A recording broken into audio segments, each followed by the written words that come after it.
Okay, good morning to friends and colleagues in Jakarta. Good day, Australia, and also welcome to everyone from all other places. This is Indonesia Policy Dialogue.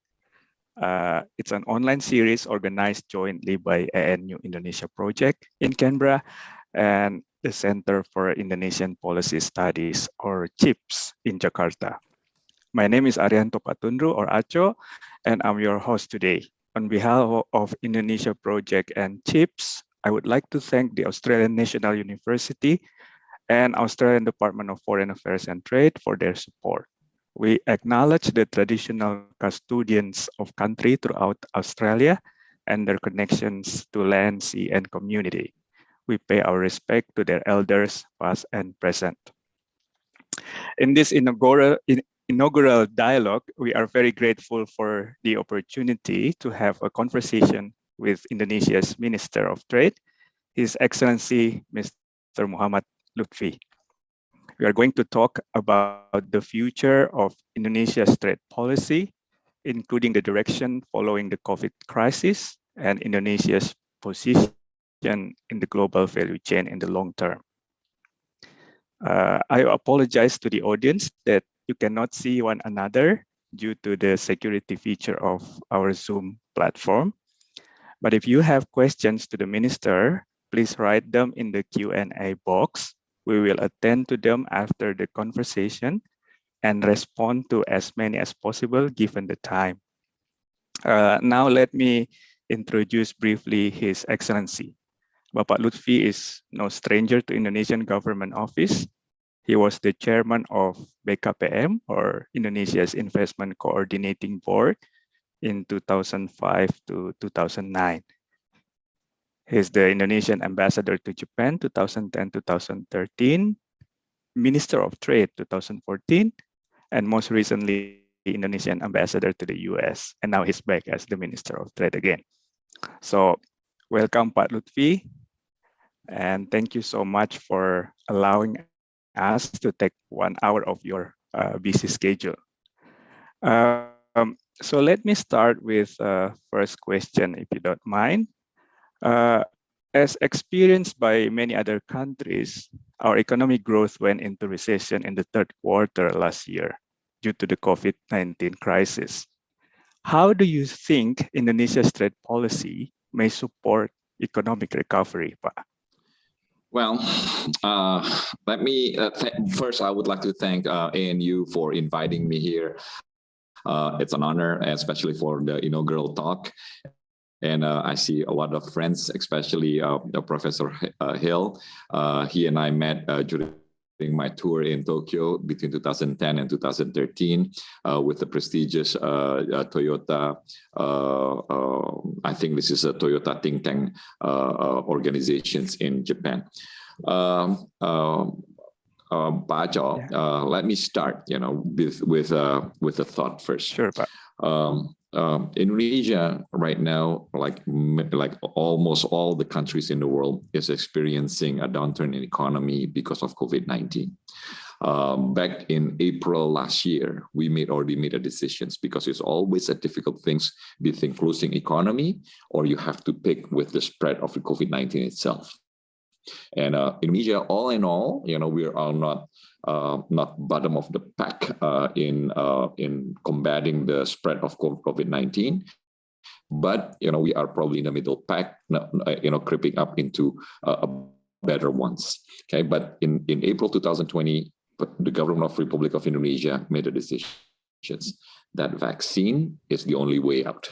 So now, how is the number of this vaccine? Because I think without cutting the chain spreading of the COVID-19, we cannot have a good economic recovery. So the number is like this.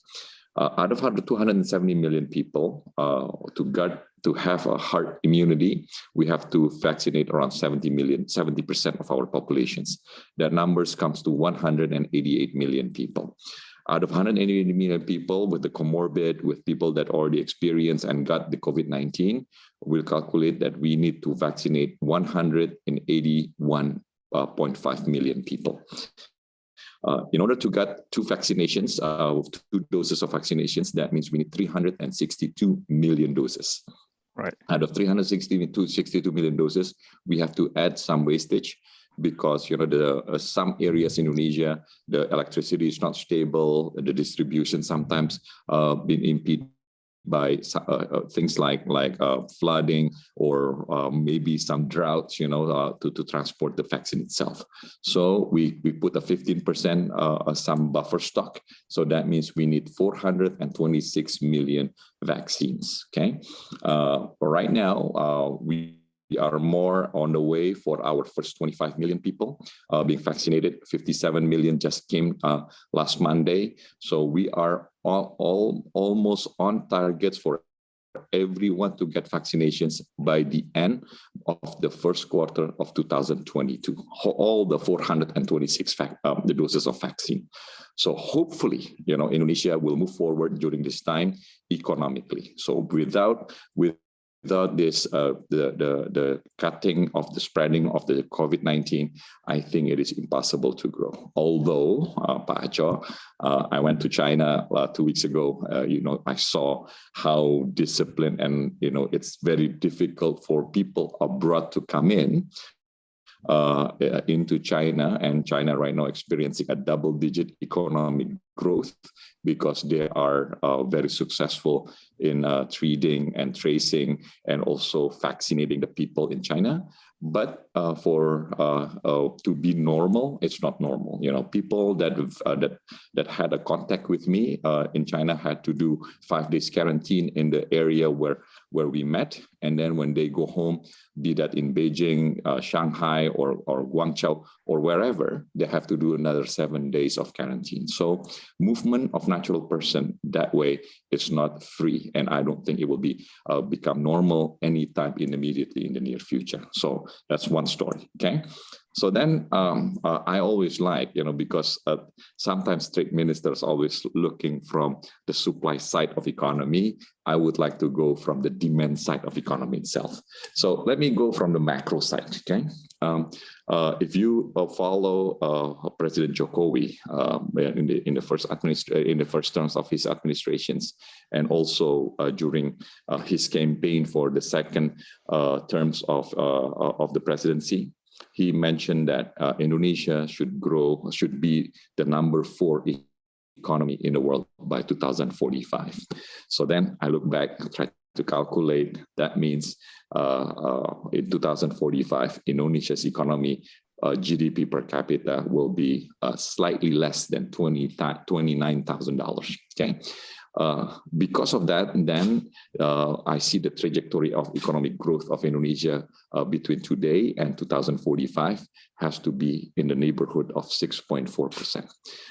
And if we go at that rate, that means we're gonna skip the middle income trap in 2032. So this is a very important numbers because I'm going to describe how we're going to take care of this immediately in the near future of what's happening after the COVID-19. So if we look at, we agree on these numbers, then Indonesia at the same time has to grow also, and we have to describe on how we're going to do it. But let me go back to this middle income trap. Okay, Indonesia economy in 1998 was clocked GDP per capita at $463. 20 years later, in 2018, Indonesia's economy was clocked at $4,051. Because of that number, Indonesia inaugurated into the middle class of the world. But once you go into the middle class, you have another deadline. And study shows by OECD that no countries in the world will reach becoming a developed country when the demographic bonus is already ended.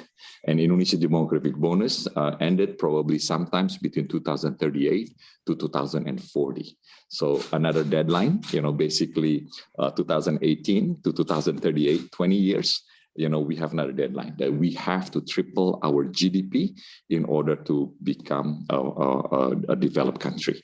So this is what we are trying to do. And in order to get out from the middle income trap, Indonesia needs to do 2 things. One is the investment in infrastructure, which Pak Jokowi had been doing since the first term.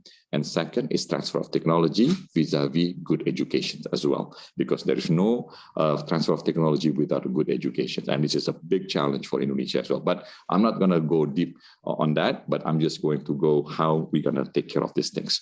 Okay, so in order to get that 6.4% trajectory economic growth, Indonesia has to look at a couple of things. One is the investment. So Indonesian investment today, the contribution for GDP, this is a capital formations, was clocked, during 2018 was 34%, 2017 was 34%, that had gone down to around 31% last year.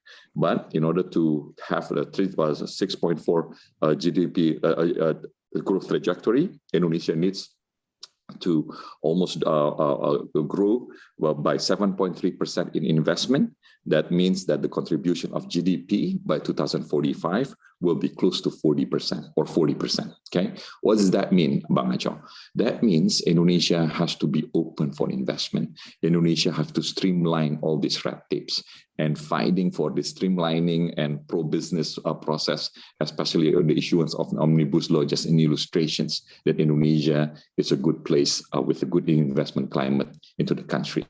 We cannot discriminate, let alone between local and domestic, between domestic and international. Especially, we cannot choose who's going to invest in Indonesia, or we cannot say that we just want Australians and we don't want the Chinese, or we want the Chinese and not the Americans. We cannot do that. We cannot discriminate. Everyone will be treated the same. Okay, so then this is an opening, a streamlining, cutting of the red tapes becoming a very important part. Second part, manufacturing. This is a very important stuff. Indonesian manufacturing right now, we are number 4 country that with have the industrialization's contributions to the GDP more than 20%. We're the number 4 country in the world, but we have to upgrade that to 32% to GDP, and that means the growth of industrializations will be close to 7.8% or close to 8%. Okay, and then also export and import. So in the calculation of GNP, this is export plus import. Today, export plus import instead of export minus import is 34%. This has to go up to 54%. What does that mean? That means Indonesia have to open its economy, and with a small mantra, in order to sell more, Indonesia have to buy more as well. This is to strengthening the GDP contributions. Can I go forward, or you want me to stop here? Go ahead. Yeah. Okay. So then, because this is the way how my thinking thought. Yeah. So then we go to what really happened during the crisis. Okay. So do you wanna, because I'll come with numbers, you want to see the numbers, or you just want me to say it, Bang Acho? You want me to see you want to see the numbers? Yeah, if you have the slide, yes, I do have the slides. So can we go to slide number 22? Yeah, the GDP component. So, this is how I look at things. Okay, if you look at the Indonesian pillars of economic growth, and this is the formula of GDP. Our consumptions in 2020 had gone up. Actually, the contribution of consumption had gone up from 57.9% to 58.9%. So basically, if you want to push up the economic growth, consumption is becoming a very important issue. Our government expenditure, though we give a lot of incentive, a lot of basically a lot of helps for the Indonesian economy. Nevertheless, the contributions for government expenditure is only 9.29%. Investment, like I mentioned to you, had gone down from 32% in 2019 to 31% in 2020. Export and import, if you put a plus export plus import, it's around 33%. But if you look at for the GDP contribution, export import a plus 1%. And I will mention to you, I will explain to you what's going on. So from these numbers, if we want to look at a good growth for Indonesian economy in 2021, the consumption growth has to be 5%. Let alone the government expenditure will be what it is. Investment has to grow by 15% during this abnormal economic situations. Export has to grow more than 5%, and import cannot be growing more than 2%. So this is the parameters of what we're going to do. Why is that? So let me go to slide number 26. So this is what really happened during 2020. Industry had gone down by almost 3%. Agriculture, fisheries, and forestry had gone down almost 2%, 1.75%. Trade, I will explain to you trade, it contract more than 3.7%. Construction, property, and everything like that come in this area, in this site is minus 3.2%. Mining and explorations, believe it or not, it's almost 2% contractions. Financial services minus 3.25%. And ladies and gentlemen, for the very first time since financial crisis in 1998, actually the growth of credits had been contracted in 2020. And IT and telecommunication had gone down by 10.5%, and actually a growth, and I'm sorry, financial is a growth, but the credit has been contracted. And also transportation and logistics is minus 15.04%. And if you look, I really like to look at the wholesale of automobiles and motorbike. This is non-disposable merchandise that we usually look for illustrations for economic growth in trade. The contractions is almost 50%, 48.35%, and motorcycle is 43.57%. This mirrored 100%, almost mirrored with the productions. So if you look on the number on the red colors on the left, automotive productions is minus 46.73%, and motorbike production had gone down by 40.21%. So this is a disturbing numbers for me, especially what it needs to do. So what the government did in the first quarter of this year was to give an incentive for people to start gaining the consumer confidence. We took away the luxury tax for automotive less than 1500 cc. So this is a middle class car, and the effect today is amazing. The back orders for automotive right now is almost 4 to 5 months, especially popular brands, and also for motorcycle is almost mirroring that. And also because we also give incentive for people to buy the property, so the luxury tax for property less than 2 billion rupiah, but $150,000 has no luxury tax. And that has been working very well. And if you look for the growth, the credit growth, especially for property, had gone up almost 5 times compared to the same period last year. So Indonesian economy in a way had gone up really, really well. But if I may, Pak Aco, I would like to go to our trade. This is part of my portfolio and my strategy how to do Indonesian trade for Indonesian economy. And let's go to slide number 13. Yes, let's go to number 13. Easier. I have so many papers here. Performance number 3. So I would like to start and give you what had happened in 2020 in relations of what Indonesia has been doing to push up to give incentives so consumer confidence will come back and start moving forward with the industry. Let me give you some just straight profile. This is what happened in by the end of 2020. Our export of non-oil and gas export actually not, during the COVID-19 relatively we're doing well. If you look the corrections that was the circle number into 2020, it's 155 billion. So if you compare of the non-oil and gas export in 2019, the correction is only 0.6%. Okay, but the one that really bothers me actually the import. The import, especially for non-oil and gas, had gone down almost 15%. From 149 billion US dollar had gone down $227.3 billion, making Indonesia economy surplus 21.7 billion. The last time we had this kind of number was in 2012. And at that time, the price of oil had gone down to like $150. Coal had gone down to like $140. So it feels like at that time in 2011, 2012, it's like running a marathon going downhill. But today, if you look at the number, although it's very encouraging, we have a large surplus. But because I will show you in the profile of Indonesian import, it feels like this is running a marathon with a sprained ankle. Why? Let me show you. Let's go to page of Indonesian import profile. Number 11, yes, plus, yeah. So this is what Indonesian import looks like, okay? 3/4 of our import, it comes as intermediate goods, okay? And then capital goods is around 16.7%, while consumption is only 10.4%. So if my numbers from our import gone down almost 15%, I feel like our industry is not being supported very well.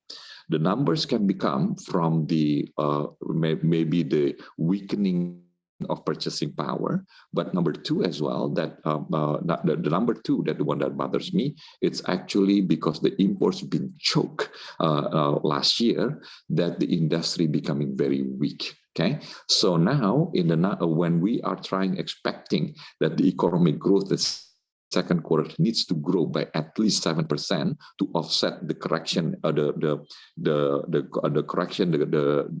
numbers in first quarter of 2021, in order for us to reach 5.5% economic growth. We have to make sure our quality of imports will support our industry, because the industry will absorb a lot of workers. A lot of workers they also create a consumer confidence for people to consume, and people consume will come back as a good cycle for this economy. So this is what I'm trying to do, making sure all the quality imports, our imports quality going to be better, our structure, our process is also going to be better. So I'm easing out a lot of imports to the country to make sure that our consumer goods is coming back, our consumer confidence is coming back, and our industry being supported very well. And let's see for our Indonesian export, Pak Aco, to just give you a brief number of where this Indonesian export coming from. Slide number 5, yeah. So if you look, this is top 30 of Indonesian export from oil, non-oil and gas. Okay, so this top 30 illustrates at least 88.75%. So basically this top 30, 90% of Indonesian export, all non-oil and gas export. And this is an HS2 number, so the numbers is it's in thousands, but this is how I simplify things, okay? So in the top 10, you'll see traditional products such as CPO, still dominating of Indonesian export. If you look, the export is more than $20 billion, with a healthy growth of 17.5%. And this is also supported by the super cycle of commodities pricing. So this I'll explain to you a little later. Mineral for coals, also there's a corrections more than 20%, but the number is very significant for Indonesian export, $17.2 billion US. But I would like to underline three items in this top 10 products. The first one is iron and steel. Okay, so during my first time as a government official in 2005, I signed at least 2 big license for steel and steel product investment. So basically, people come to Indonesia and for the iron and steel, not only because of the market, but also with the commodity that we have, such as in this case is nickel. Nickel is the main ingredient for stainless steel. In the last 5 years or so, Indonesia has been developing its nickel and stainless steel capability for industry. And right now, Indonesia is the second largest stainless steel producer in the world after China. And look at the numbers. Last year, we almost export $11 billion from steel and steel product. The growth is almost 50%. That is 46.34%. Out of this 10.8 billion, I will explain to you, goes to China. And for the very first time in Indonesian history, actually, that we are slashing our trade deficit by more than half last year because of our export. And this is a good story. This is value additions from our basic commodity, that is nickel. It is invested by international investor, that is China, coming from China. And then it creates a good structures for Indonesian industrializations, and stainless steel becoming a prima donna in an Indonesian export. A very good story. Number two, the one that I want to underline is actually jewelry. This is number 5 export last year. We export jewelry, gold and gold bullion, and so jewelry, about $8.2 billion with the growth almost 25% compared to the same year in 2019. This is a lot of skilled worker, a lot of small and medium enterprises, and will be a prototype of Indonesian export in the future as well. Number 6 is automotive and auto parts. Believe it or not, this is because they're coming the good story of the numbers of Indonesian market. So the Japanese cars manufacturer see Indonesia as a big potential for the market. In 2006, I saw the numbers. Every 1,000 people in United States, they have 1,001 cars. In Japan, every 1,000 people, they have 583 cars. So something closer to us is Thailand. Every 1,000 cars, they have 179 cars. In Indonesia at that time, every 1,000 people, there's only 37 cars.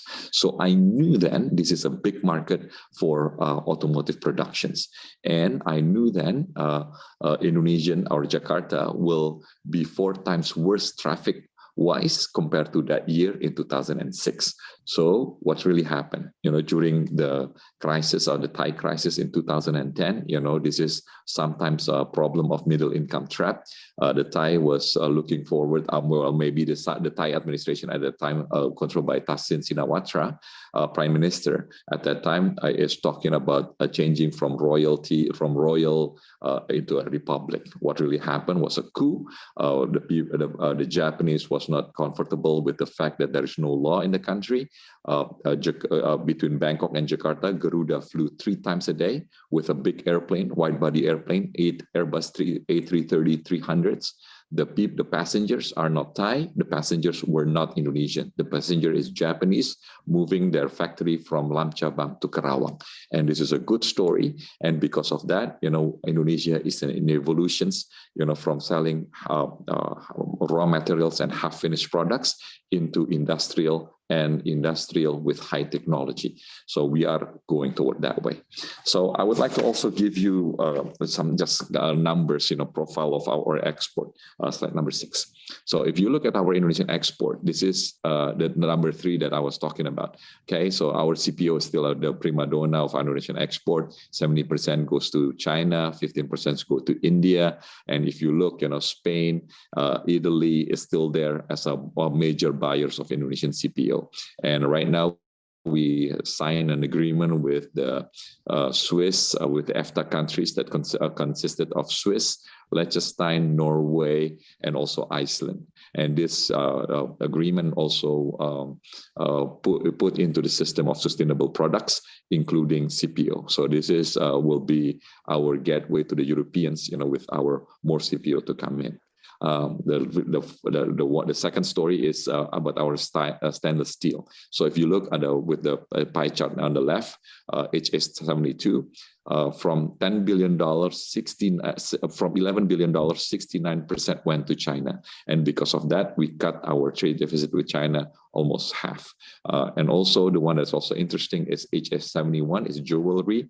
If you look the profile of Indonesian export, 36% to Singapore, 28% to Switzerland, and 10% goes to Japan. I don't think the people in Singapore have that demands of that big of a jewelry.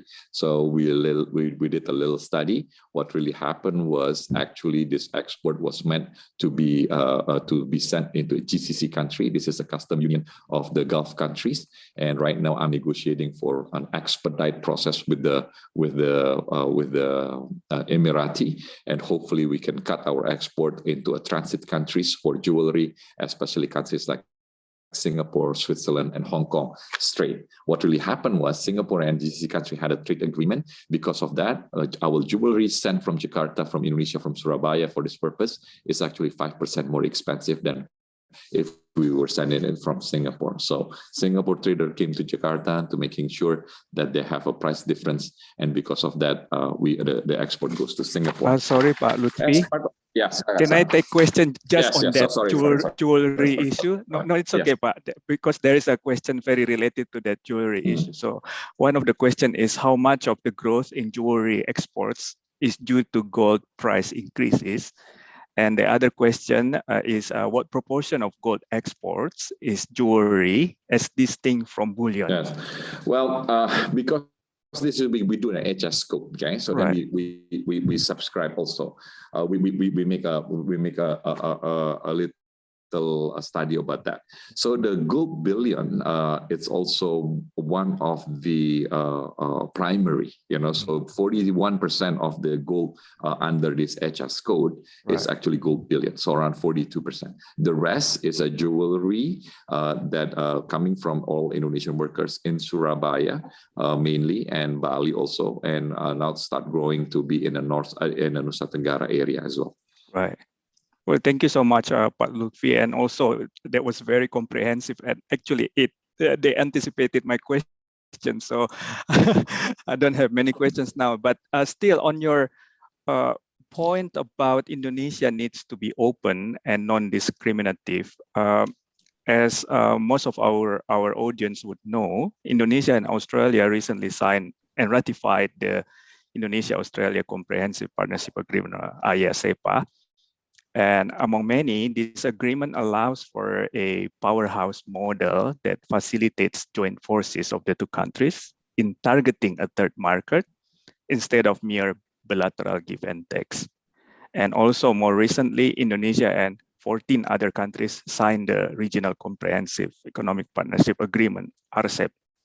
And many observers expect that this agreement will help the member countries to integrate more into the global value chain. How do you see this development of Indonesia's involvement in trade agreements recently, Pak Lutfi?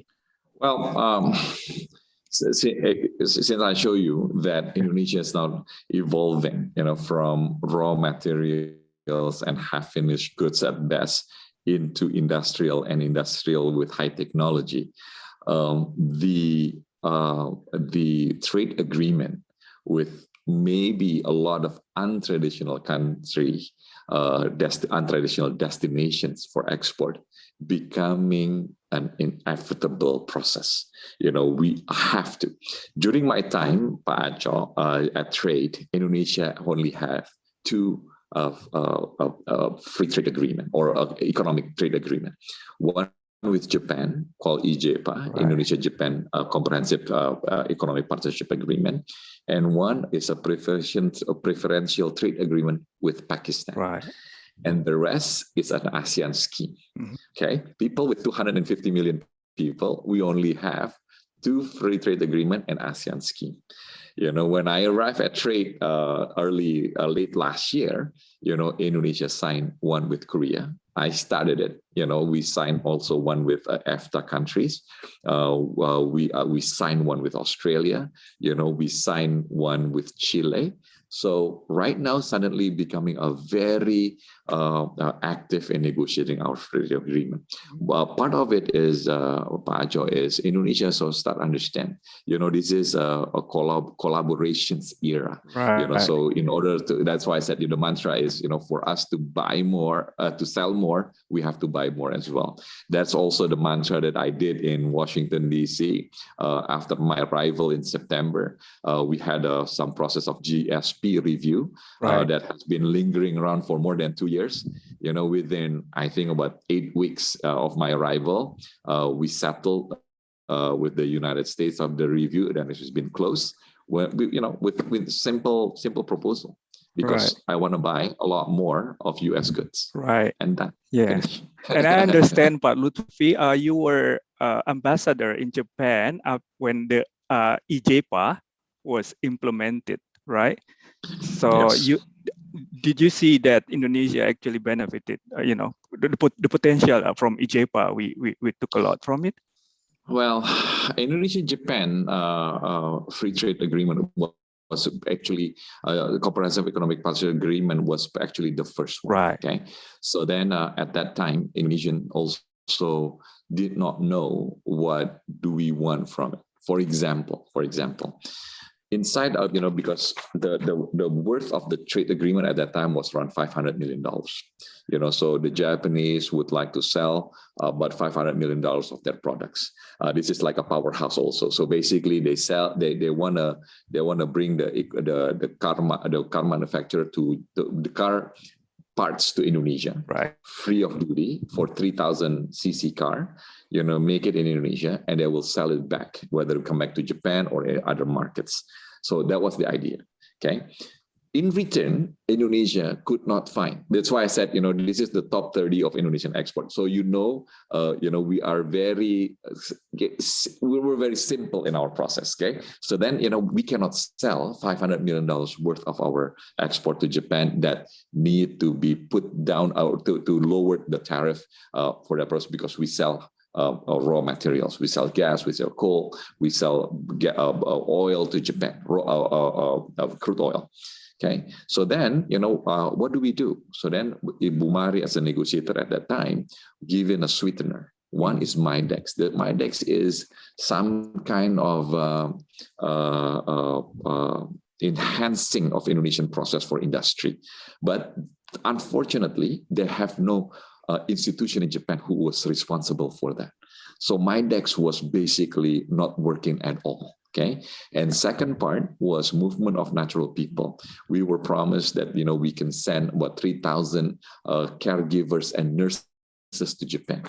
The problem during the negotiation, we had no idea, because other countries, as long as they graduate from a accredited university or accredited academy for nurse and caregivers, it will be automatically accepted in Japan. It was not the case. So then the Indonesians have to go through Japanese standard in Japanese. Okay. I was very loud criticizing the system, because the Japanese, the kanji, the system, the language that they're doing, right, even for Japanese doctors, it's so difficult. Let alone for Indonesian, was a lot of girls at that time, so Indonesian young girls. So they have to learn Japanese expeditiously in order to take the test. And, at that time, I don't know, 2,500 maybe during my time there. Mm-hmm. The one that graduate was like 7 or something. I'm exaggerating, okay, but number was like 7. Yeah. I mean, I can bring the whole of the caregivers with 5 airplanes. That was the numbers I give, because it was so difficult, So then it was not as good as the Chinese, the ASEAN scheme that we're having. Okay, so right now, Pak Acho, we are talking back with the Japanese for review, and hopefully we can have a better working trade deals with the Japanese. The right. Koreans, it's already there. We signed also with the Korean. During my time, we were in the final process of signing it. We didn't, but right now we have a modern style, a very aggressive free trade agreement with the Korea. So right. Everything else is working very well. Right. Thanks, Pak Lutfi. From Japan to Korea, now to Vietnam. There is this interesting question from Susan Olivia. Over the last few years or so, Vietnam has pretty much become the export champion and even leaves the competition behind, including China and Indonesia. Would you be able to comment if there are any lessons, especially trade policies, that Indonesia can learn from Vietnam, especially given the fact that in the 90s, Indonesia was miles behind? Ahead Oh, of Vietnam, sorry. well, basically Vietnam was opened in 1992. Right. Okay, and I spent my toddler's years in Saigon at that time. Oh. Okay, so we've been watching Vietnam quite closely. Okay, Right. we have no, how do I say it? We have no excuse for losing competitions with Vietnam. But let me say that Indonesia is still on the right track. Why is that? Okay, so if you look the economic growth of Vietnam, one of it was the joining of Vietnam into TPP. Okay, and this is, I was there empirically, was before my eyes, and probably if somebody to be blamed, probably myself too. Okay, why is that? So I was in like I said to you, in 2014, Indonesia had only two free trade agreement. One with Japan, it's not working very well, and also one with Pakistan. It's a small preferential trade agreement and ASEAN scheme. So at that time, I just came back from Japan, and the number of the investment cornered by rocked by investment for automotive. And I thought that we're a champion, a bit pompous maybe, because I think at that time automotive is the best investment there is. This is the first trophy of them all. Okay, and they're moving from Detroit of Asia, that is Lam Chabang, in closer to Bangkok, to Kerawang in Indonesia. So investment at that time, during my terms in Tokyo was, when I arrived, investment of Japanese was 715 million. When I left, was 4.7 billion. Indonesia was ranked #1 by JBIC as destinations for investment. #1, never been in the history. And after I left, it drops down, and now we're #5. Okay, so then I was put into this portfolio by the previous president, and during my terms, we had one ASEAN economic minister and Nipidel, and the Singaporean basically had one dinner with me and basically said, Indonesia should join TPP. It was in August, and I'm leaving office in October. And I came as, I felt like a hero because, the cars manufacturing is moving and we are on the right track. I think, Singaporean had the same dinner the next day because I basically says, well, maybe we cannot. But, it was a difficult time.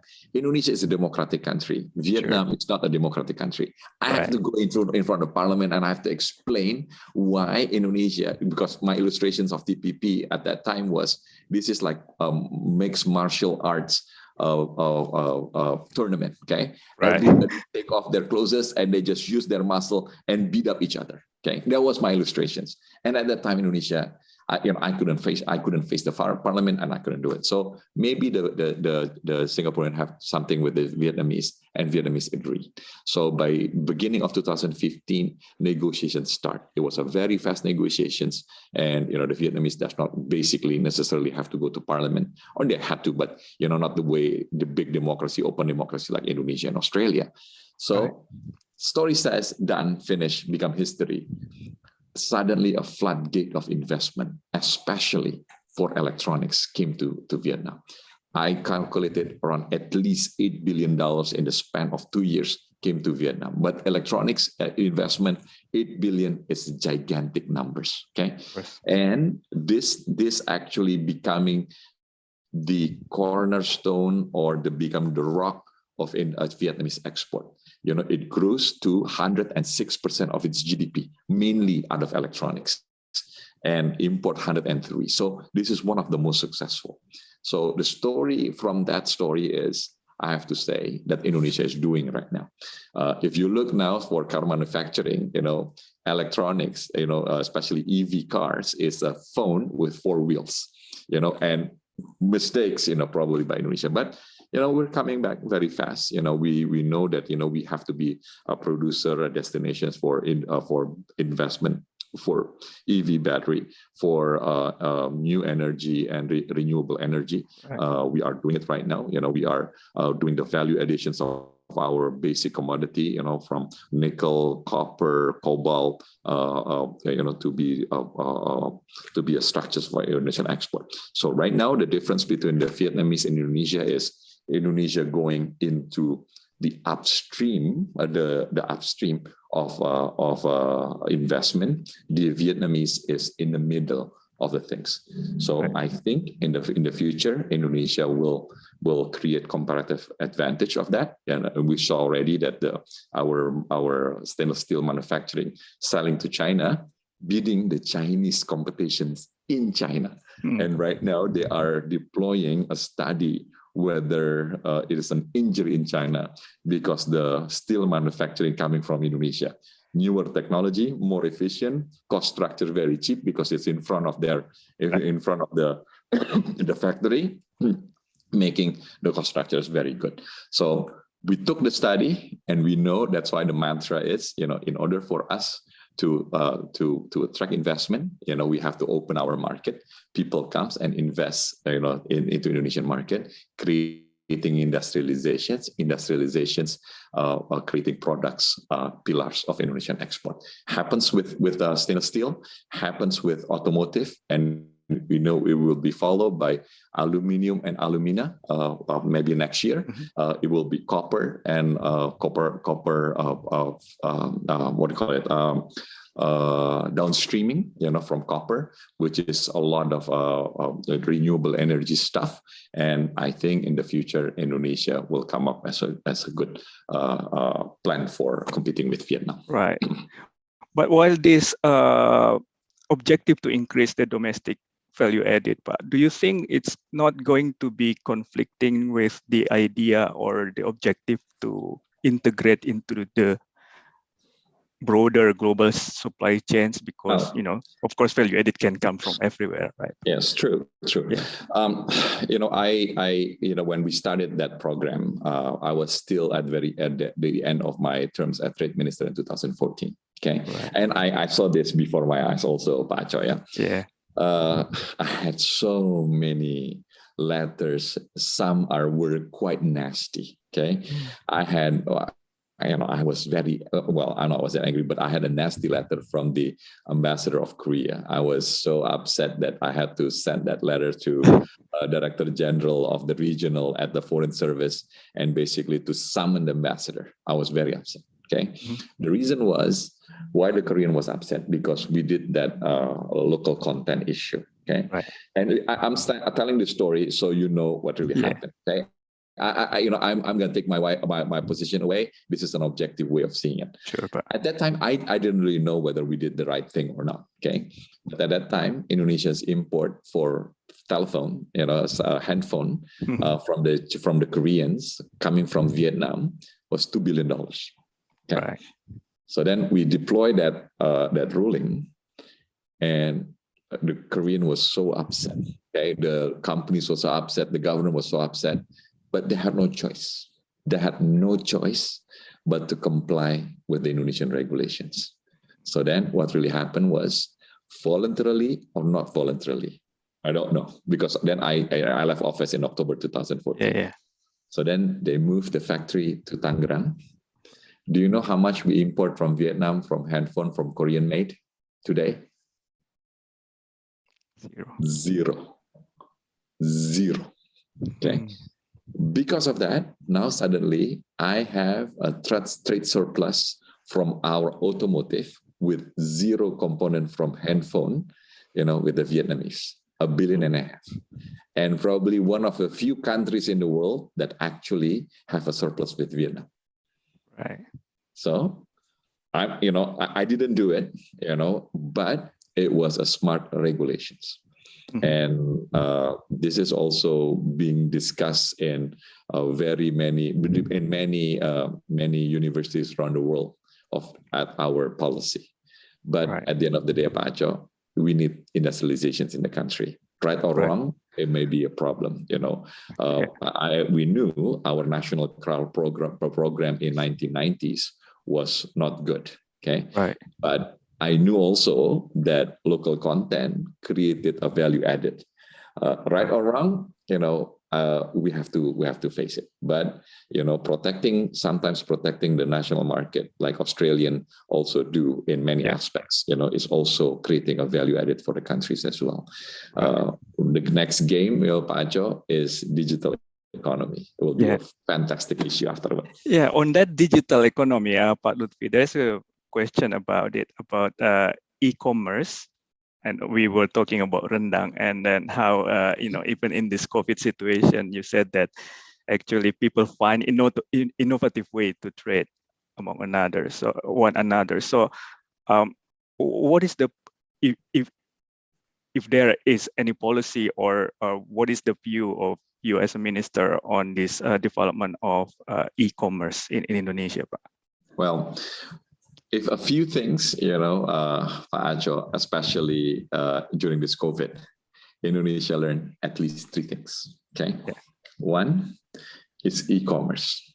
Okay, the growth of e-commerce, depending on how you want to look at it. Goldman Sachs was counting the boxes. Growth compared to 2019 in 2020, 384%. Okay. Bain was calculating something 7 times bigger than the year before. And suddenly, Indonesian market becoming very sophisticated in an online platform, in marketplace. Okay. Right. Second is suddenly we understand something new that we can teach and we can learn from digital platform. You don't understand, I've seen kids, school age 7 to 10, very proficient in learning, following teachers through online. And if I have some times with you, I'm going to show you why this is an awakening for Indonesia. We have the number of our grade school. It's 150,000. Only a little more than half can continue to secondary school, right, to a junior high. Only 3/4 of that number can proceed to high school.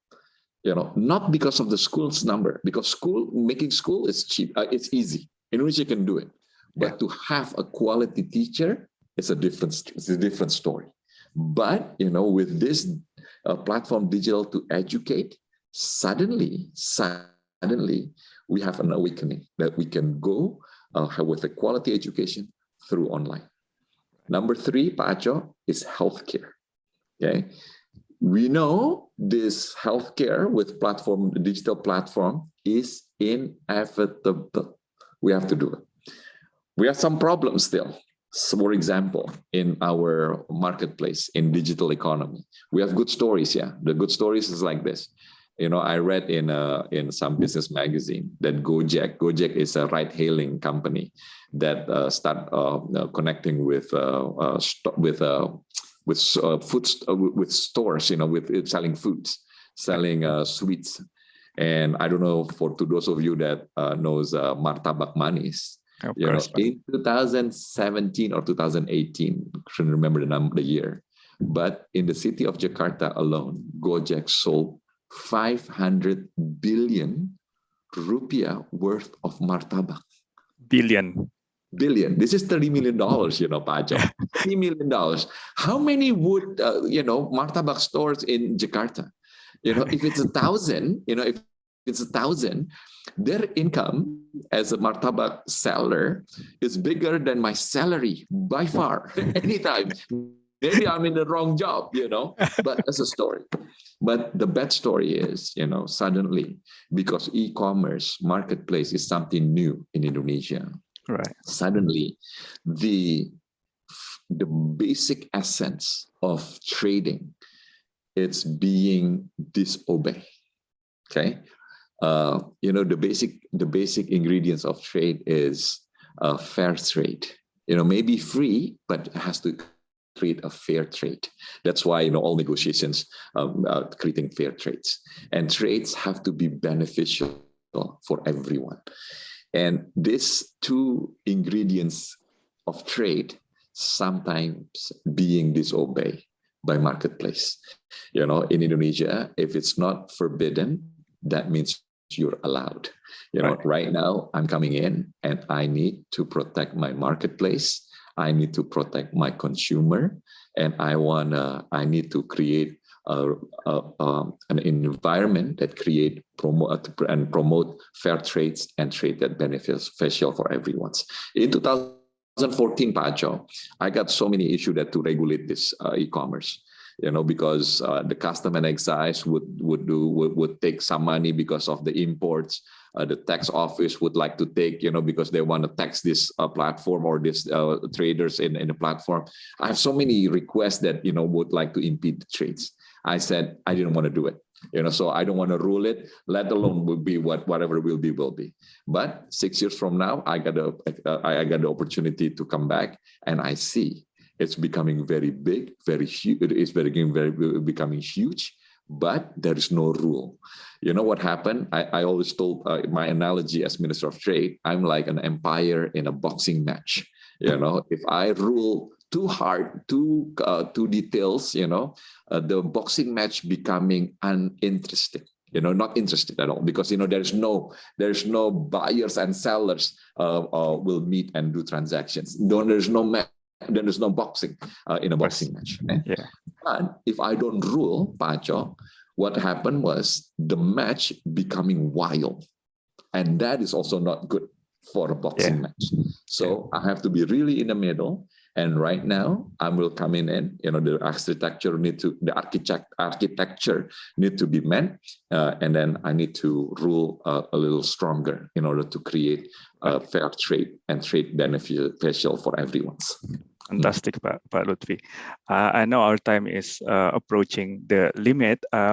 Just on e-commerce and even the broader industrialization, of course, another factor, very important factor, is the logistics, right?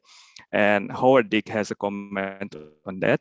Supply chains and logistics have been identified as an obstacle for Indonesia's export growth. You have given some good examples of building supply chains, but would you like to comment further on this role of logistics? Maybe this is the last question. Thank you. Okay, so when Pak Jokowi came in 2014, the cost of our logistic is 26% of its GDP. Right. Okay, and we build massive infrastructure in the country. Basically, is to ensuring all the goods in all sites of Indonesia can come out and become to have an economic value. We need to build infrastructure. Places that is good in soil that can be created on a food estate will be feasible with this infrastructure. Okay. But all and done, Pak Aco, because, then again, we are an archipelagic countries. We have, arguably 17,000 islands, whether it's true or not, but, we're going to have somewhere in that neighborhood, and we have 81,000 kilometers of sea to be covered, to become a one country, one nations. It's always so difficult to rule upon this, So then after all that and that, our cost of logistic, when Pak Jokowi came in 2000, on the second terms in 2019, our logistic went down but not low enough, 23%. Okay, 23%. We're supposed to be in a neighborhood of 17%, but development is all difficult, because it has to be, this is a big democratic country. Sometimes democracy is sluggish. We build the airport, but there is no road yet. It happens in India as well. Back in the early 2000s. So we are experiencing that. But then comes what we call digital platform. Digital platform. So digital platform, believe it or not, expedite trades among regions, trades among cities, trade among provinces in the country. And, we are seeing numbers that we never seen in the past before. So then, we are probably one of the beneficiary of this digital platform. That's why I said, probably in the near future, with a good ecosystem, and government and I try to create this ecosystem to making sure that the logistic will be connected from one place to the other place. Yesterday, Pak Aco, as a last comment, I went to a platform called Tani Hub. Okay. Yeah, I know Tani Hub. Yeah. Tani Hub. So then, kids, I don't know, 30 years old, that deal with farmers, to making sure that farmers will get as much money that they can from their product. They teach them how to create a high quality vegetables, Right. much higher than my pricing as a Minister of Trade. I look and everybody's happy. They know where to sell, and they've been selling abroad as well with a box international standard, and this company will become $1 billion probably in the next 6 to 8 months, and I'm so proud, because suddenly, this is like a prayer. God promised that for Muslims, God promised that inamal usri yusra wa inamal usri yusra. If we have a problem, the solutions comes in multiple. Right. And the Indonesia is we're not being distanced by sea and roads, because suddenly digital platform creating a bridge for everyone to create economic value. Well, with that encouraging note, Pak, I'm afraid we have to end now, and we have been benefited from 1 hour of your time. Thank you so much for wonderful explanation, candid comments, including very interesting illustrations, the box matching box and things like that, and really interesting and very useful for us. Again, I apologize to our audience. We have more than 200 participants, and of course there are a lot of questions, but I apologize because our time is only 1 hour. We cannot attend to all the questions, but we'll make sure to copy all your questions and comments, and we'll send to Pak Lutfi's office just as a feedback and input to Pak Lutfi. So I hope to see you again, everyone, in the next event of this series. And again, one more time, thank you so much Pak Lutfi, and semoga sehat selalu Pak. Terima kasih. Terima kasih, Bang Acok. Terima kasih Pak.